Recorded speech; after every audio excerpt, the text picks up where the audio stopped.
The church in America is going to suffer so terribly. And we laugh now, but they will come after us. They will come after our children. They will close the net around us while we are playing soccer mom and soccer dad, while we are arguing over so many little things and mesmerized by so many trinkets. The net even now is closing around you and your children and your grandchildren, and it does not cause you to fear. You will be isolated from society, as has already happened. Anyone who tries to run for office who actually believes the Bible will be considered a lunatic until finally we are silenced. We will be called things that we're not and persecuted not for being followers of Christ, but for being radical fundamentalists who do not know the true way of Christ, which of course is love and tolerance. You'll go down as the greatest bigots and haters of mankind in history. They've already come after your children, and for most of you, they got them.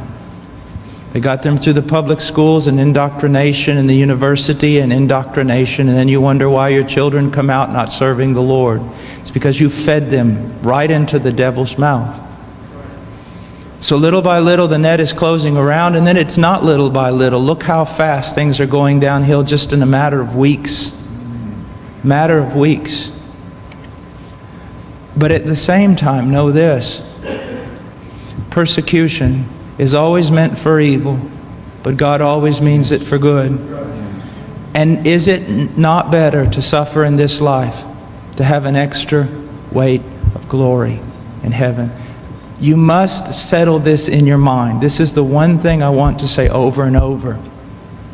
Do not believe. Down through history, you have a wrong idea of martyrdom and persecution. You think that these men were persecuted and martyred for their sincere faith in Jesus Christ. That was the real reason, but no one heard that publicly. They were martyred, and they were persecuted as enemies of the state, as as bigots, as narrow-minded, stupid people who had fallen for a ruse and can contribute nothing to society. Your suffering will not be noble. So your mind must be filled with the Word of God when all people persecute you and turn on you. And if the Spirit of God in common grace pulls back and you see even your children and your grandchildren tossing in the lot that you should die. This is no game. You want revival and awakening, but know this. For the most part, great awakenings have come only preceding great national catastrophes or the persecution of the church.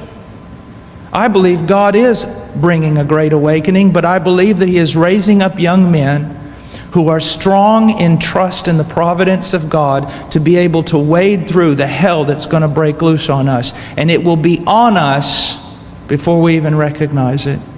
Unless in God's providence, He is not done. He is not done.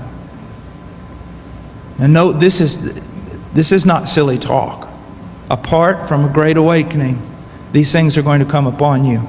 Be ready to lose your homes, your cars, and everything.